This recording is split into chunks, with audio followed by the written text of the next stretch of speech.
Welcome to our channel Taste My Food. அஸ்ஸலாமு அலைக்கும். Hello friends, எல்லாரும் எப்படி இருக்கீங்க? நல்லா இருக்கீங்களா?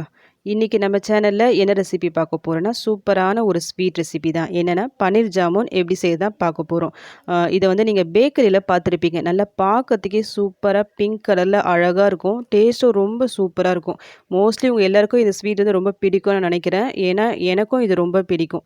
இந்த பன்னீர் ஜாமுனை வீட்டில் எப்படி செய்ய தான் பார்க்க போகிறோம். இந்த வீடியோக்கு நான் எல்லாமே ப்ரிப்பேர் பண்ணிட்டேன். பட் வீடியோ எடுக்கிற டைமில் எங்கள் வீட்டில் வந்து கரண்ட் வந்து கட் ஆகிடுச்சு. ஸோ நான் மொபைல் டார்ச் லைட்டில் தான் இந்த வீடியோ ஃபுல்லாக எடுத்திருக்கேன். அதனால் பிரைட்னஸ் லெவல் மட்டும் கொஞ்சம் கம்மியாக இருக்கும். ஸோ ப்ளீஸ் கொஞ்சம் அட்ஜஸ்ட் பண்ணிக்கிங்க. ஓகே, இப்போ நம்ம ப்ரிப்பரேஷனை ஸ்டார்ட் பண்ணிடலாம்.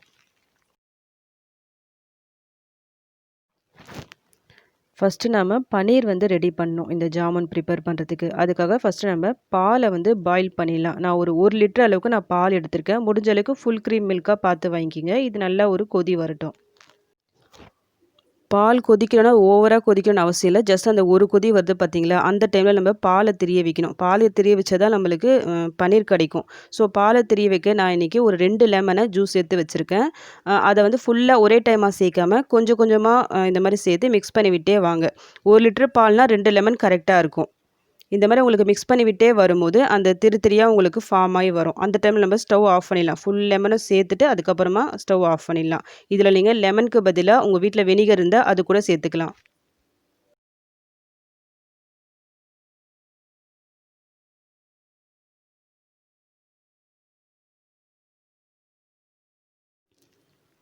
எல்லா லெமனும் உங்களுக்கு சேர்த்துட்ட பிறகு நல்லா திரியாக பால் கெட்டு போனால் உங்களுக்கு எப்படி இருக்கும் அந்த மாதிரி ஃபார்ம் ஆகி வரும். அந்த ஸ்டேஜில் ஸ்டவ் ஆஃப் பண்ணிவிட்டு ஒரு வெள்ளை துணி, இந்த மாதிரி சுத்தமான ஒரு வெள்ளை துணி இருந்தால் அதில் இந்த மாதிரி வடிகட்டி எடுத்துருங்க. வடிகட்டிட்டு உடனே தண்ணி இருக்குது பார்த்தீங்களா, நார்மல் தண்ணி, அதை வச்சு ஜஸ்ட் ஒரு 2-3 தடவை வாஷ் பண்ணிவிடுங்க. இதுக்கு மேலேயே ஊற்றிட்டு. எதுக்காக இந்த மாதிரி செய்கிறோன்னா, நம்ம இதில் இது போட்டிருக்கோம், லெமன் ஜூஸ் போட்டிருக்கோம்ல, அந்த ஸ்மெல் உங்களுக்கு வரும். இந்த மாதிரி தண்ணி போட்டு அலசும் போது அந்த ஸ்மெல் சுத்தமாக வராது. ஸோ 2-3 தடவை அலசி ஏற்றுருங்க. இதிலே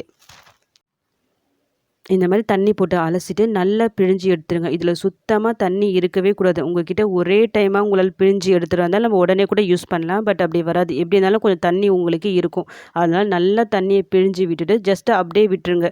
இதுக்கு மேலே ஒரு வெயிட்டான ஒரு பாத்திரம் இருந்தால் அது மேலே வச்சுருங்க. அதாவது நம்ம இடிக்கிற அந்த கல்லாம் இருக்கும் பார்த்தீங்களா, அதெல்லாம் இதில் வச்சுட்டா நல்லா அந்த ஃபுல்லாக அந்த ப்ரெஷர் கூட தண்ணியெல்லாம் கீழே இறங்கி உங்களுக்கு வந்துடும்.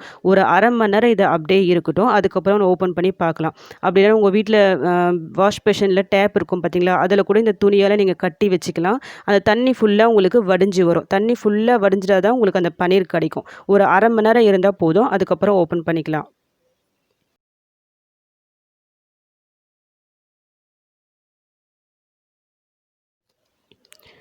ஒரு 1/2 அன் ஹவர் நீங்கள் அப்படியே விட்டுட்டா அந்த தண்ணியெல்லாம் ஃபுல்லாக வடிஞ்சு இந்த மாதிரி உங்களுக்கு பன்னீர் கிடச்சிரும்.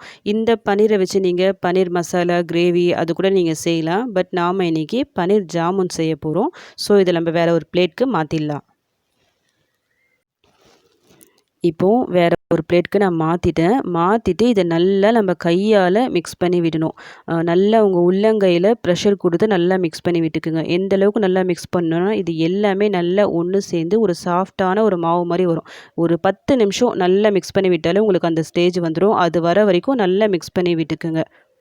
இது வரைக்கும் நம்ம சேனலை சப்ஸ்கிரைப் பண்ணாதவங்க ப்ளீஸ் சப்ஸ்கிரைப் பண்ணிக்கிங்க. அப்படி நீங்கள் சப்ஸ்கிரைப் பண்ணும்போது பக்கத்தில் பெல் ஐக்கான் இருக்கும். அது கூடவே ஆல் சொல்லிட்டு ஒரு ஆப்ஷன் வரும். அதையும் கிளிக் பண்ணி வச்சுக்கிங்க. அந்த மாதிரி நீங்கள் செலக்ட் பண்ணி வைக்கும் போது தான் நான் அடுத்தடுத்து போடக்கூடிய வீடியோஸ் வந்து உங்களுக்கு நோட்டிஃபிகேஷனாக வரும். இந்த வீடியோ உங்களுக்கு பிடிச்சிருந்தா லைக் பட்டனை ப்ரெஸ் பண்ண மறந்துடாதீங்க.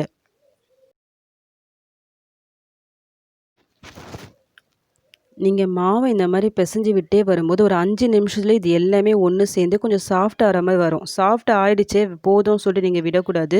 கரெக்டாக டைமை பார்த்துக்குங்க. 10 நிமிஷம் நல்ல உள்ளங்கையில் நல்லா ப்ரெஷர் கொடுத்து மிக்ஸ் பண்ணி விட்டே வாங்க. அப்போ நல்லா சாஃப்டாக வரும். அதுதான் உங்களுக்கு கரெக்டான அந்த கன்சிஸ்டன்சியாக இருக்கும். அப்போ தான் நீங்கள் சுகர் சிரப்பில் போட்டு எடுக்கும்போது உடையாமல் நல்லா வரும். ஸோ 10 நிமிஷம் கரெக்டாக மிக்ஸ் பண்ணி விட்டே வாங்க. இப்போ நான் கரெக்டாக 10 நிமிஷம் நல்லா மிக்ஸ் பண்ணிவிட்டு நல்லா சாஃப்டாக எடுத்துட்டேன். இதில் நம்ம ரோஸ் கலர் சேர்க்கணும். ஏன்னா பன்னீர் ஜாமுன்ல. ஸோ அதுக்காக நான் ரோஸ் ஃபுட் கலர் சேர்த்துருக்கேன். இதையும் போட்டு ஜஸ்ட்டு மிக்ஸ் பண்ணி விட்டுக்குங்க. ஃபுட் கலரை சேர்த்து நல்லா மிக்ஸ் பண்ணி எடுத்துட்டேன். பார்க்கும்போதே உங்களுக்கு தெரியும் இது எந்த அளவுக்கு நல்லா சாஃப்டாக வந்திருக்கு சொல்லிட்டு. இப்போ நம்ம இதை அந்த பன்னீர் ஜாமுன் அந்த ஷேப்க்கு உருட்டி எடுத்துடலாம். அதுக்கு முன்னாடி சுகர் சிரப்பை நம்ம ரெடி பண்ணலாம். இதுக்காக ஒரு பேனில் நான் ஒரு கப் அளவுக்கு சுகர் எடுத்திருக்கேன். கிராம் வைஸில் பார்த்தா இது கரெக்டாக 200 கிராம் இருக்குது. 1 லிட்டர் பாலுக்கு 200 கிராம் சுகர் வந்து கரெக்டாக இருக்கும். 1 கப்பு சுகர்னால் 1½ கப் அளவுக்கு தண்ணி ஊற்றிக்கிங்க. இது போட்டு நல்லா பாயில் வரட்டும். 1 கம்பி பதம் 2 கம்பி பதம் அந்த மாதிரிலாம் ஒன்றுமே இல்லை. இந்த சுகர் எல்லாம் நல்லா மெல்ட் ஆகிட்டு நல்லா பாயில் ஆகி வரணும். அது வரைக்கும் நம்ம வெயிட் பண்ணலாம்.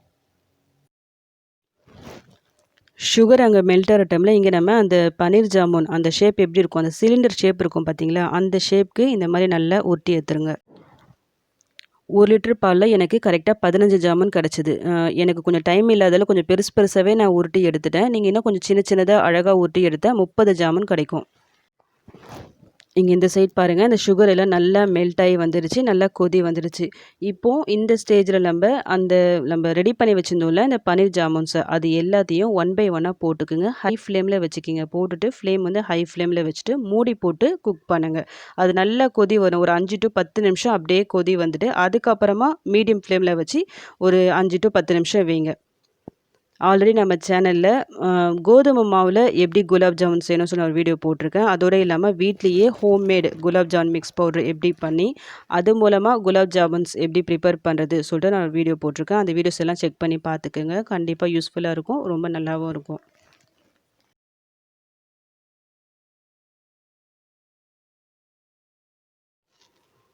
பாருங்கள், இது நல்லா கொதிக்குது. நான் வீடியோவில் காமிக்கிறதுக்காக மூடி ஓப்பன் பண்ணி நான் காமிச்சிருக்கேன். பட் நீங்கள் மூடி போட்டு நல்லா ஹை ஃப்ளேமில் கொதிக்க வைங்க ஒரு 10 நிமிஷம். அதுக்கப்புறமா மீடியம் ஃப்ளேமில் வச்சுக்கலாம். மூடி போட்டு அதே மாதிரி குக் பண்ணுங்கள். இப்போ நான் மீடியம் ஃப்ளேமில் வச்சுருக்கேன். மறுபடியும் மூடி போட்டுடலாம். ஒரு 5 to 7 நிமிஷம் இது அப்படியே இருக்கட்டும். அதுக்கப்புறமா நம்ம ஸ்டவ் ஆஃப் பண்ணிக்கலாம்.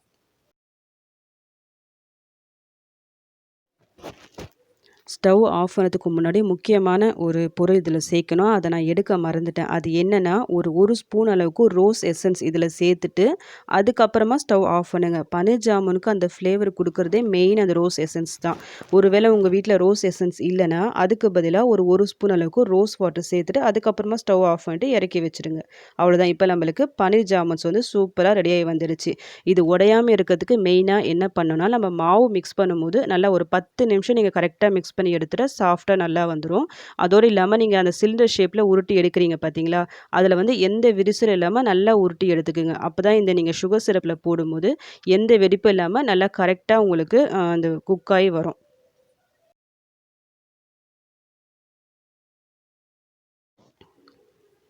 அந்த ரோஸ் எசன்ஸ் கூட நீங்கள் சேர்க்கும்போது உங்ககிட்ட அந்த இந்த ரோஜா இதழ்கள் இருக்குது பார்த்தீங்களா, அது வந்து உங்ககிட்ட காஞ்ச இதழ்கள் இருந்துச்சுன்னா அது கூட நீங்கள் சேர்த்து மிக்ஸ் பண்ணிவிட்டு ஸ்டவ் ஆஃப் பண்ணிக்கலாம். என்கிட்ட இல்லை, அதனால் நான் ஃபைனலாக ஃப்ரெஷ்ஷான இந்த ரோஸ் லீவ்ஸை சேர்த்துருக்கேன் ஜஸ்ட் ஒரு டெக்கரேஷனுக்காக.